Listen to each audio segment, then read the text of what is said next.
जय हिंद। आज हम लोग बात करेंगे द्विघात समीकरण का चौथा लेक्चर है, जिसमें हम लोग गुणनखंड विधि को पहले क्वेश्चन को पढ़ेंगे, द्विघात समीकरण बनाएंगे, फिर उसको गुणनखंड विधि से सॉल्व करेंगे। इसके पहले हम लोगों ने क्या किया था कि क्वेश्चन हमारे पास द्विघात समीकरण के रूप में था, हम उसको गुणनखंड विधि से सॉल्व किए थे। लेकिन इस क्लास में हम लोग क्या सीखेंगे कि क्वेश्चन को पढ़ के पहले द्विघात समीकरण बनाएंगे, उसके बाद उसको फिर क्या करेंगे, गुणनखंड विधि से सॉल्व करेंगे। क्वेश्चन एनसीईआरटी बुक बहुत ही ज़्यादा इंपॉर्टेंट क्वेश्चन है, बोर्ड पेपर में पूछे जाने वाले क्वेश्चन है, और कॉपी पेन लेकर बैठ जाइए, साथ ही साथ समझते हुए नोट करते हुए चलना है।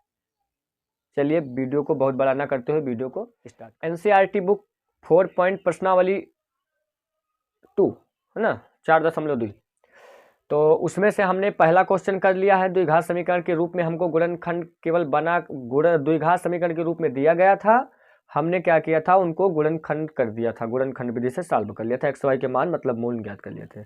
अब जो अगले क्वेश्चन है उनको आपको क्या करना है, पहले उनको पढ़ के गुणनखंड के रूप में बनाना है, उसके बाद उसका मूल ज्ञात करना है, मतलब उसके आंसर बताना है। जिसमें से तीसरा क्वेश्चन देखिए, ऐसी दो संख्याएं ज्ञात कीजिए जिनका योग 27 और गुणनफल कितना हो, 182 हो। इंपॉर्टेंट क्वेश्चन है, बोर्ड पेपर में कई बार पूछा गया है। तो हल करते हैं। सबसे पहले हल लिखेंगे, और इसमें कहा गया है दो संख्याएं ज्ञात कीजिए जिनके वर्गों का योग कितना है, जिनका योग 27 है और गुणनफल कितना है, 182 है। तो हम मानेंगे, यहाँ माना दो संख्याएं x तथा 27 माइनस x है। ऐसा हमने क्यों माना, क्योंकि बोला गया है कि दो संख्याएं ज्ञात कीजिए जिनका योग 27 है, ये देखिए, और गुणनफल कितना है, 182। तो अगर इन दोनों को आपस में जोड़ेंगे तो ये प्लस में है, ये 27 माइनस एक्स है, तो x से x कट जाएगा, योग केवल 27 बचेगा कि नहीं बचेगा, बचेगा ना, कोई दिक्कत। फिर आगे करिए। अब यहाँ हमने दो संख्याएं मान लिया है, दोनों संख्याओं का गुणनफल कितना है, 182 है। तो प्रश्नानुसार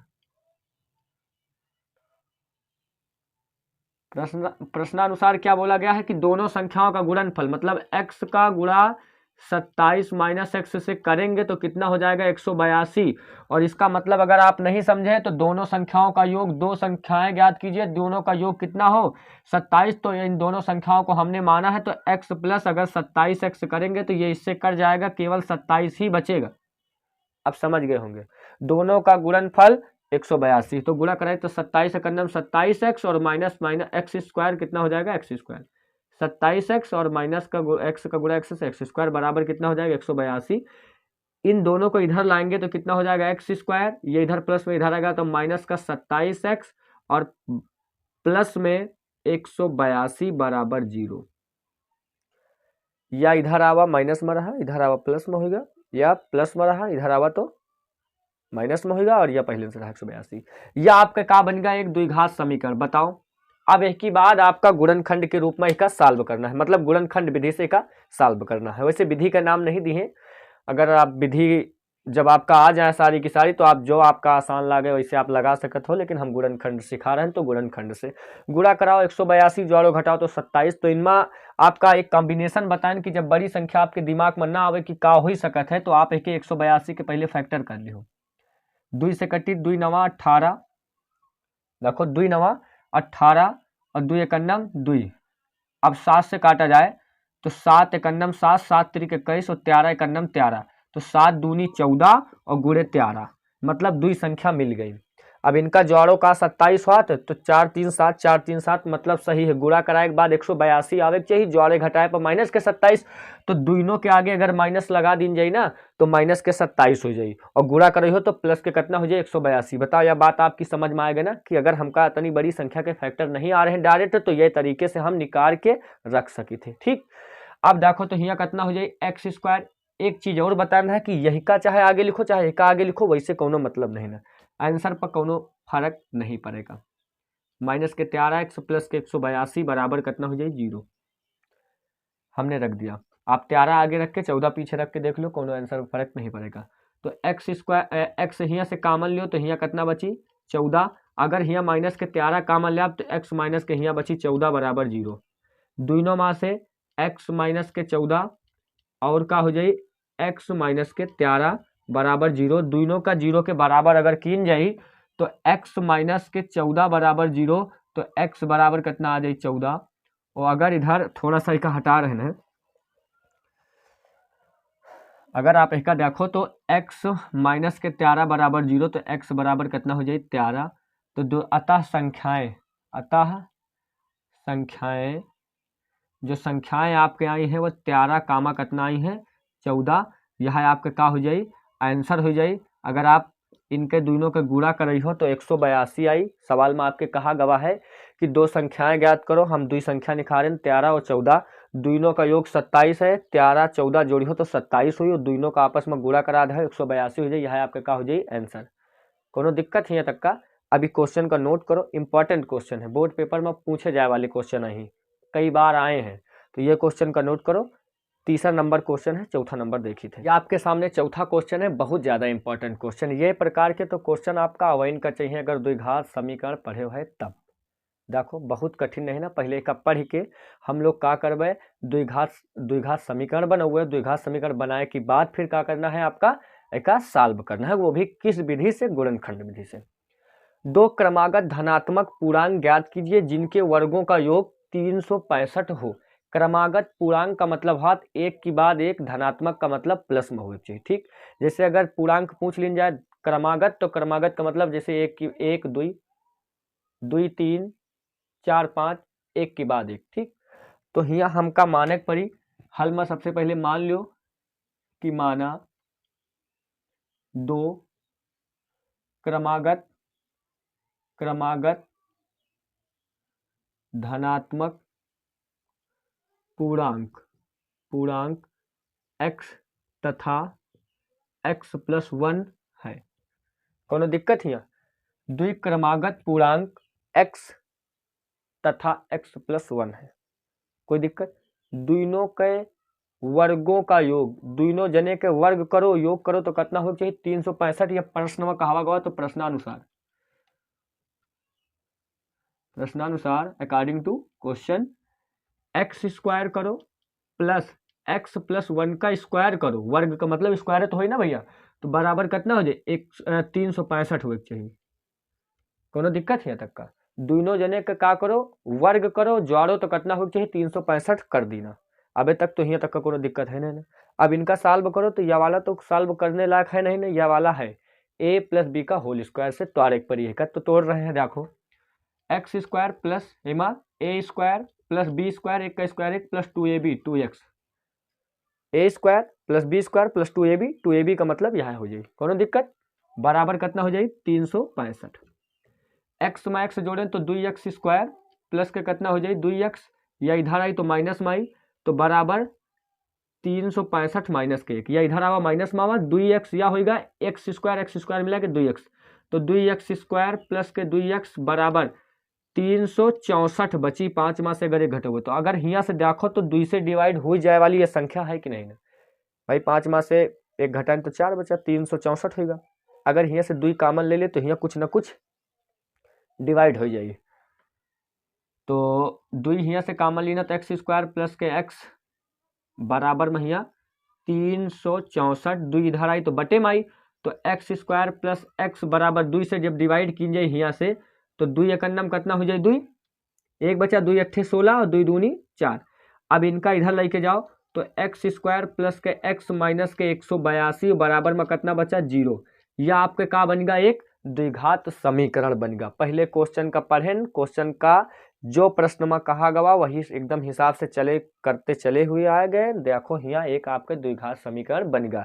अब जब द्विघात समीकरण बनेगा है तो इसके फैक्टर करके दोनों घनात्मक पूर्णांक ज्ञात कर लीजिए जाइए। ऐसे पहले देखो कितना आवे चाहिए x square plus x minus के 182 के गुणा कराओ कितना आवे चाहिए प्लस के आवे चाहिए एक्स। तो ऐसे पहले अभी थोड़ी देर पहले 182 वाला एक निकाला गवाह कितना रहा है 14x माइनस के 13x माइनस के 182। इससे जस्ट पहले वाले क्वेश्चन में 182 के फैक्टर कीन गए हैं, इसलिए हमका पता है कि 14 और 13 गुणा करा हुआ तो 182 हो जाए, और अगर जोड़ा तो 14 में से 13 जो है एक बची। सही है कि नहीं?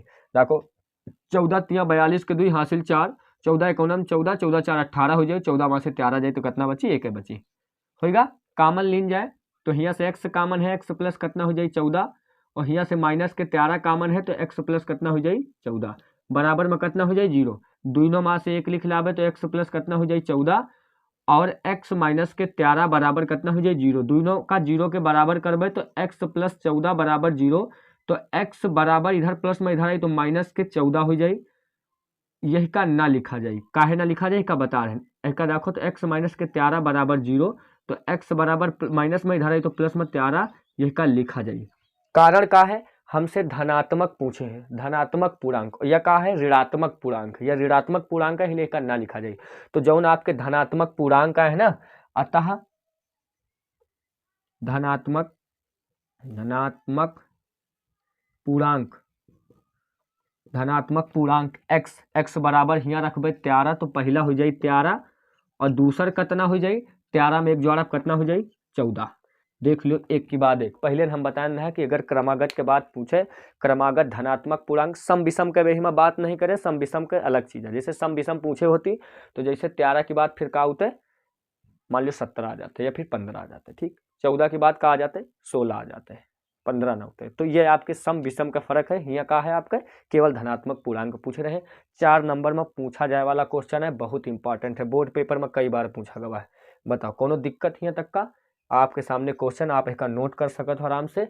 फिर 5वां नंबर क्वेश्चन देखिए, 5वां क्वेश्चन है काफी ज्यादा इंपॉर्टेंट, यह भी क्वेश्चन है। शुरुआत की जाए, देखो एक समकोण त्रिभुज की ऊंचाई उसके आधार से 7 सेंटीमीटर कम है, ऊंचाई उसके आधार से 7 सेंटीमीटर कम है, यदि कर्ण 13 सेंटीमीटर हो तो अन्य दो भुजाएं ज्ञात कीजिए। आपका समकोण त्रिभुज बतावा गया। समकोण का मतलब है कि आपका वही पाइथागोरस थ्योरम वाला, अगर आपकी बात समझ में आई हो कक्षा 9 से, तो पाइथागोरस थ्योरम में एक समकोण त्रिभुज बना था जिसमें कर्ण का स्क्वायर बराबर लंब का स्क्वायर प्लस आधार का स्क्वायर। तो क्वेश्चन हुए से आपका है या कुछ वैसे ही है। तो आपका सबसे पहले हम क्या बताएं कि आधार जो है, ऊंचाई है आधार से 7 सेंटीमीटर कम है, विकर्ण आपका दिए दो भुजाएं, मतलब लंब और कर्ण आपका, लंब और आधार आपका ज्ञात करना है। तो सबसे पहले हम मान ली जाए कि माना जो आधार है वह x है, ध्यान दियो हल में साथ साथ नोट करते रहो तो ज्यादा बढ़िया रहे। माना आधार है आपका x, अगर सब चीज सेंटीमीटर में दिए तो यह मान लेना आधार कितना है x सेंटीमीटर है, तो ऊंचाई कितना हो जाए, तो ऊंचाई आपके जो हो जाए ना, हाइट जो कहा थी वह हो जाए x माइनस 7 सेंटीमीटर, ऐसा ना होगा। आधार से 7 सेंटीमीटर कम का मतलब आधार हम x माने तो 7 सेंटीमीटर मतलब 7 कम हो जाए कि ना हो जाए। अब देखो, अब कर्ण आपका देह, कर्ण बराबर आपके देखो कितना है, कर्ण बराबर 13 सेंटीमीटर है। थोड़ा सा एक छोटा सा त्रिभुज बनाए थे समझावे के लिए, जैसे आपने पास एक त्रिभुज है, त्रिभुज चाहे इधर का बनाओ, अगर आपके मन है तो आप इधर का इसे बना लो, कोनो दिक्कत नहीं, या इधर हो तो यह समकोण त्रिभुज हो जाए, अगर यह इधर है तो यह इधर समकोण त्रिभुज हो जाए, ठीक, इधर बनाओ या इधर बनाओ, इसे कोनो दिक्कत नहीं ना। अब ध्यान दो, तो यह आपका कर्ण या तो 13 सेंटीमीटर है ही है, या आधार आपके x है सेंटीमीटर है, और यह ऊंचाई आपके कितना है x माइनस के 7 सेंटीमीटर है। यह आपके पास एक त्रिभुज है, हम मान लेना कि ABC त्रिभुज है, ABC त्रिभुज है जिसमें आधार x है, आधार से 7 सेंटीमीटर ऊंचाई कम है, तो x माइनस 7 हो गया, ये सेंटीमीटर है आपके लिखा है सेंटीमीटर, और विकर्ण आपके कितना है, जो कर्ण है आपके 13 सेंटीमीटर है, हमका यह वाली भुजा और यह वाली भुजा ज्ञात करना है, ठीक। तो यही में आपके पाइथागोरस थ्योरम लागी, कौन सा प्रमेय, पाइथागोरस प्रमेय से। तो यहाँ ये लिखो त्रिभुज ABC में, त्रिभुज ABC में पाइथागोरस थ्योरम, पाइथागोरस प्रमेय से, यह प्रमेय का कहा थे, यह कहा थे कर्ण का स्क्वायर बराबर लंब का स्क्वायर और प्लस का हाथ है आधार का स्क्वायर। बहुत आराम से क्वेश्चन का समझना है, ये आपके प्रमेय है, कर्ण का स्क्वायर बराबर लंब का स्क्वायर प्लस आधार का स्क्वायर। अब ध्यान दो, यहाँ कर्ण कितना है 13 है, तो 13 का स्क्वायर बराबर लंब कितना है x माइनस 7 का स्क्वायर है, प्लस आधार कितना है x, तो x का स्क्वायर है। यहाँ तक कोनो दिक्कत, लंब कर्णाधार, या इधर भी मान लेना, इधर फिगर में भी आपका बना के रख देना। फिगर बनावे के नहीं रहा लेकिन समझावे के लिए आपका हम बना देना। ठीक, तो अब यहाँ मास से हम क्वेश्चन रख देना है। अब इनका सॉल्व करे है और द्विघात समीकरण बनावे के। 13 का स्क्वायर तो पता है 169 हाथ। अब इसका a माइनस बी के होल स्क्वायर से जब तोड़ा जाए तो a स्क्वायर प्लस 7 सत्ते 49 बी स्क्वायर माइनस 2ab, 7 दूनी 14x। a माइनस बी का होल स्क्वायर का कहा a square B square minus 2ab, तो 2 7 दूनी 14x प्लस का कितना हो जाए x स्क्वायर। कोनो दिक्कत? अब यह संख्या का उधर भेज दी जाए तो यहाँ 169 है, माइनस के कितना हो जाए 49 बराबर x में x जोड़ा जाए तो 2x स्क्वायर हो जाए और माइनस के कितना हो जाए 14x। 9 मास से 9 जाए तो 0 बची। अगर 6 मास से घटावा जाए 4 तो कितना बची 2, आगे 1 बराबर कितना हो जाए 2x स्क्वायर और माइनस के 14x। अगर थोड़ा सा ध्यान दियो तो यहाँ से अगर 2 कॉमन ले ले तो 2 से यह वाली संख्या भी कट जाएगी कि ना कट जाए। तो यह चीज़ का थोड़ा सा हम ऊपर से बतावे के प्रयास कर रहे हैं कि अगर यहाँ से हम 2 कॉमन ले आप तो 120 है बराबर में 2 कॉमन ले आप तो x स्क्वायर माइनस के 2 से 14x। 2 से काटा जाइए बटे माई तो काट दियो यहाँ तो 2 एकन्नम 2 छक 12 60 बची x स्क्वायर माइनस के 7x।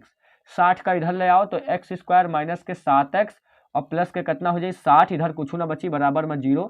या आपके का बनेगा एक द्विघात समीकरण। बताओ यहाँ तक का बात आपकी समझ में आई कि नहीं आई? सिंपल। या 60 इधर प्लस में है, सॉरी, या इधर आई तो माइनस में आई, 60 इधर प्लस में इधर आई तो माइनस में आई। ठीक, सबसे पहले आधार ऊंचाई कर्ण मानने के बाद पाइथागोरस थ्योरम से कर्ण का स्क्वायर बराबर लंब का स्क्वायर प्लस आधार का स्क्वायर लगाएं। यहाँ पर थोड़ा सा 13 का स्क्वायर 169 और उसके बाद एक्स ए माइनस बी के होल स्क्वायर से का तोड़ दिन गवा, एक्स स्क्वायर इधर हो गया, एक्स एक्स मिला के 2x हो गया, या 14x है, या उधर जाए तो माइनस में गवा, घटावा जाए तो 120 बची। अब 2 यहाँ से कॉमन का है लिए लेना क्योंकि 2 से या 120 कट जाए तो काटन तो 2 से काटन तो 2 छक 12 60 बचा, 60 उधर जाए तो माइनस में जाए। या आपके सामने एक समीकरण बनेगा।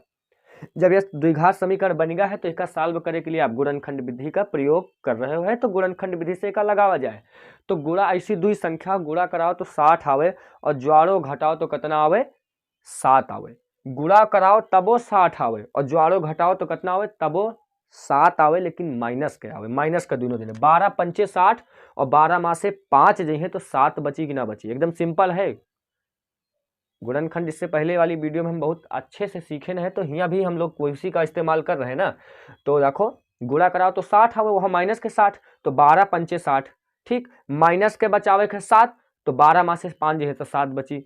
तो एक्स स्क्वायर माइनस के 12x प्लस के 5x माइनस के 60 बराबर 0। 12 पंचे 60, 12 माह से 5 है 7 बची, सही है ना। यहाँ अब यहाँ कॉमन लियो x तो यहाँ कॉमन लेना x माइनस के 12 बचा प्लस के यहाँ से 5 कॉमन ले आप तो x माइनस के 12 बराबर 0।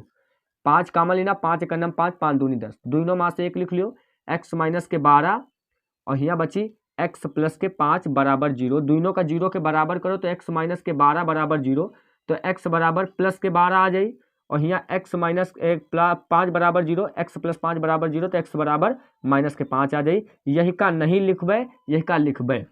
एक काहे ना लिखबे क्योंकि ये एक प्रकार से लंबाई ऊंचाई दूरी ही ये कबो माइनस में नहीं होती, यही लिए माइनस वाली वैल्यू नहीं लिए ये वाले सवाल में ऊंचाई दूरी लंबाई के लिए कभी भी नहीं लेना है। तो यह प्लस में है 12 सेंटीमीटर है या 12 सेंटीमीटर का है आधार। तो यहाँ अतः लिखो, अतः समकोण त्रिभुज, या फिर आप डायरेक्ट लिखो अतः आधार।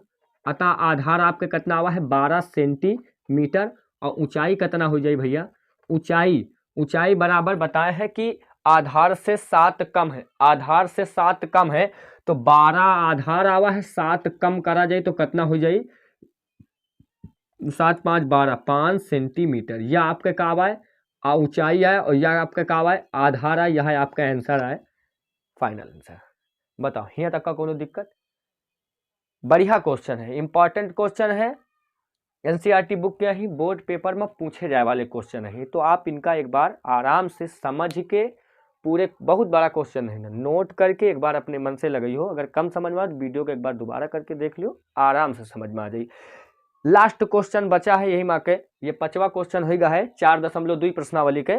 लास्ट क्वेश्चन 6 नंबर है, वही का देखा जाता है, तब तक इसका आप आराम से नोट कर लियो। क्वेश्चन थोड़ा सा बड़ा है, बोर्ड पर लिखे माँ काफ़ी ज़्यादा समय वेस्ट हो, इससे अच्छा हम आपके सामने पढ़े दे रहे हैं ना। आप भी साथ साथ पढ़ो, पढ़ने के बाद फिर ये क्वेश्चन का आंसर हम आपका बता रहे हैं। देखो क्या लिखा है, एक कुटीर उद्योग में एक दिन में कुछ बर्तनों का निर्माण होता है। कोई उद्योग है जो हमें बर्तन बनाए जाते, कुछ बर्तन एक दिन में बनाए जाती। आगे का लिखा है, एक विशेष दिन यह देखा गया कि प्रत्येक नग की निर्माण लागत रुपए में उस दिन में निर्मित किए बर्तनों की संख्या के दोगुने से 3 अधिक है। यदि उस दिन कुल निर्माण लागत जो है 90 रुपया थी तो निर्मित बर्तनों की संख्या और नग की लागत ज्ञात करो। नग का मतलब है वही जो बर्तन बनाए जाते, तो उनमें आपका बतावे थे कि जो बर्तन बनाए गए हैं एक दिन विशेष दिन, वही विशेष दिन कितने बर्तन बनाए गए हैं, और जो नग की लागत है, निर्मित नग की लागत वह कितनी आई है। तो लागत भी बताना है कि कितना पैसा लगा हुई बर्तन बनावे का, और बर्तन कितने बनाए गए हैं।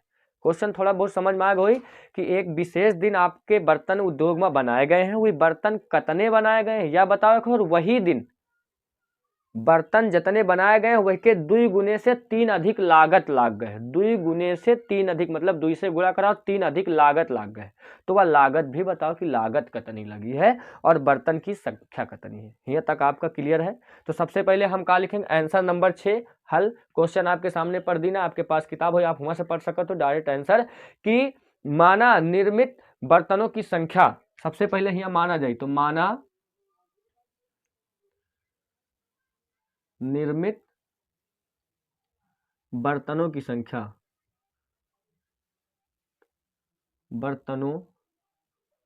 माना निर्मित बर्तनों की संख्या, माना निर्मित बर्तनों की संख्या बराबर हम मान लेना x है।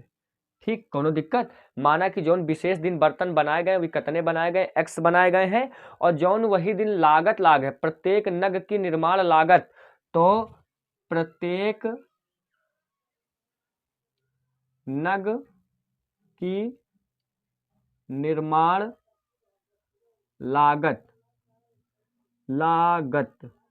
2 गुने से 3 अधिक। ध्यान दियो, क्वेश्चन फिर आपके सामने क्वेश्चन है, आपके पास किताब हो तो निर्माण बर्तनों की संख्या नग की लागत, तो नग की लागत प्रत्येक नग की निर्माण लागत जो है बर्तन की संख्या से 2 गुने से 3 अधिक है। तो 2 से गुणा कराएं 3 अधिक कर देना। बताओ यहाँ तक का कोनो दिक्कत कि जितने बर्तन उस दिन बनाए गए हैं वही में जो लागत लाग है 2 गुने से 3 अधिक लाग, तो 2 से गुणा करा देना 3 अधिक कर देना, होगा यहाँ तक का। अब आपका क्या करना है, कुल निर्माण जो लागत लगी है वह 90 रुपया लगी है, तो यहाँ कुल निर्माण लागत बराबर 90 रुपया। आपके सामने क्वेश्चन है, एक बार फिर से पढ़े देते हैं, ध्यान दियो आप। एक कुटीर उद्योग एक दिन में कुछ बर्तन बनाता है। एक विशेष दिन यह देखा गया कि प्रत्येक नग निर्माण लागत रुपए में उस दिन के निर्माण किए गए बर्तनों की संख्या से, जौन विशेष दिन बर्तन बनाए गए जौन निर्माण लागत लगी है बर्तनों की संख्या से 2 गुने से 3 अधिक थी, और जौन कुल लागत लाग है वह 90 रुपया थी। तो निर्माण बर्तनों की संख्या और नग की लागत ज्ञात कीजिए। तो हमने माना क्या, निर्मित बर्तनों की संख्या x मान लिया है, प्रत्येक नग की जो लागत है मतलब जो नग निर्माण लागत है 2x + 3 मतलब 2 गुने से 3 अधिक है, और कुल निर्माण लागत 90 रुपया है। तो आपका क्या करना है, ज्ञात करना है कि कितने बर्तन बनाए गए, कितना पैसा हुआ। तो एक चीज बताओ, जतनी लागत जतने पैसा और बराबर कोई के हुई 90 होई कि ना हुई। प्रश्न में अगर देखो तो भाई जतने पैसा मतलब जतने बर्तन और जतने बर्तन बनावे में लाग है पैसा वह कोई के बराबर है, 90 रुपया के बराबर है कि नहीं, कि कुल निर्माण लागत इनके 2 गुने से 3 अधिक है, तो 2 जने का गुणा कराओ 90 हुए के चाहिए। तो x के गुणा 2x + के 3 बराबर को इसे करना है 90 से। बताओ यहाँ तक का कोनो दिक्कत कि आपका 2 गुने से 3 अधिक या लागत आए या का है बर्तनों की संख्या बराबर कोई के हुए चाहिए 90 के हुए चाहिए। गुणा कराओ तो 2x² + के 3x बराबर कितना हो जाए 90। 90 का उधर ले जाओ तो 2x² + के 3x - के 90 बराबर कितना हो जाए 0। अगर आप ध्यान दियो तो यह आपके सामने एक द्विघात समीकरण बनेगा। जब द्विघात समीकरण बन गया है तो आप एक फैक्टर करो, गुणा कराओ तो 90 आवे, जोड़ो घटाओ तो कितना आवे आपके पास आवे 3, वह भी + के 3, तो 15 और 12 15। अगर आप ध्यान दियो तो 15 और 12 अगर आपकी नहीं समझ में आ रहा है तो देखो पहले 9 दूनी 18, 180 होगा वहाँ माइनस के। ऐसी दुई संख्या ध्यान दियो, 9 दूनी 18 180 गुणा कराओ तो 180 आवे और ज्वारो घटाओ तो कितना आवे 3। तो अगर इतनी बड़ी संख्या के आपके फैक्टर नहीं होती तो आप इसके डायरेक्ट फैक्टर कर डालो। 2 9 18 और 2 चौके 8 2 पंचे 10 और 3 एकन्नम 3 3 पचे 15 और 3 पचे 15 और 5 एकन्नम कितना हो जाए 5। तो ध्यान दियो 2 दूनी 4 4 2 दूनी 4 4 तिया 12 और गुणे 3 पचे 15। ये दुई फैक्टर आ गए, बहुत बढ़िया फैक्टर निकल के आए हैं कि 180 के जो फैक्टर आए हैं अगर ज्वारो घटाओ तो 3 आवे के चाहिए। तो 15 को 12 गुणा करे हो 180, अगर 15 में से 12 घटा दे हो तो प्लस के 3 बच जाइए। आप करके देख सकते या बगल में आपके निकाल देना है। तो यहाँ लिख सकी थे 2x² प्लस के 15x, ठीक, और माइनस के कितना हो जाएंगे 12x और माइनस के 90 बराबर 0। आप ये संख्या का आगे लिख लियो, एक पीछे लिख लियो, वैसे कौनो फर्क आंसर पर नहीं पड़ेगा। बताओ यहाँ तक का आपकी बात समझ में आई कि नहीं आई कि आप यही का 12 का आगे लिख के 15 आप पीछे लिख दो तब कोनो दिक्कत नहीं ना। 15 में से 12 घटे हो प्लस के 3 बची, ठीक। अब यहाँ से कामन लीन जाए तो 15 2 के पहाड़ में 15 नहीं होते तो 2 कामन लियो, 2 कामन ना हुई केवल x कामन हुई तो यहाँ कितना बची, यहाँ बची 2x प्लस के 15 और यहाँ 12। अब यहाँ देखो तो यहाँ कितना कामन ले लीन जाए तो यहाँ 6 कामन लियो तो 6 दूनी 12, देखो 6 कामन लीना यहाँ से तो 6 दूनी 12 2x या माइनस होगा प्लस और 6 एकन्नम 6 कितना बचा 3 और 6 पंचे कितना हो जाए 30 बराबर 0। दोनों ब्रैकेट सेम है। यहाँ से x कामन लेना या x है भैया, ठीक, x कामन लेना क्योंकि 2 के पहाड़ में 15 नहीं आवत तो x कामन लेना तो यहाँ x प्लस 15 बचा और यहाँ से माइनस के 6 कामन लेना 6 दूनी 12 हाथ है और 15 छक्का 90 हाथ है तो यह होगा। तो एक ब्रैकेट में हो जाइए 2x प्लस के 15 और एक ब्रैकेट में कितना हो जाए x माइनस के 6 बराबर कितना हो जाए 0। दोनों का 0 के बराबर करना है तो 2x प्लस के 15 बराबर 0 तो 2x बराबर या इधर आई तो माइनस के 15 हो जाए तो x बराबर माइनस के 15 बटे 2।